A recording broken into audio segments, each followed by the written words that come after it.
Oh, the Gantt chart. Chart of lies.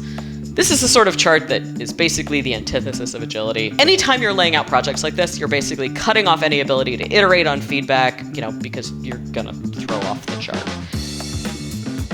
I am Laura. I'm gonna be talking about, Agile mistakes and anti-patterns. To me, iterating is kind of a big part of what makes Agile Agile.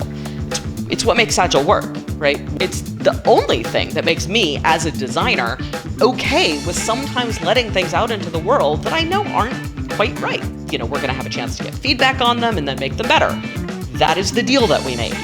But when we talked to folks on teams that called themselves Agile, we kept hearing people complain that they hated that their team never iterated. Never.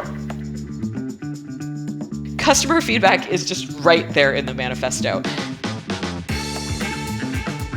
About a little over a year ago, I got bored and decided to start a fight on Twitter, as you do, as I do.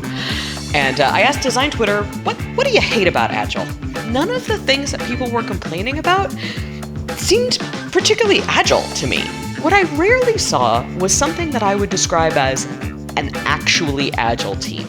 I started working with the Interaction Design Foundation to write a course for new designers, because based on their research, it was something that their students had been asking for a bunch. And it turns out the designers I had chatted with weren't the only ones who had trouble figuring out how to design on Agile or Agile-ish teams, which is not surprising.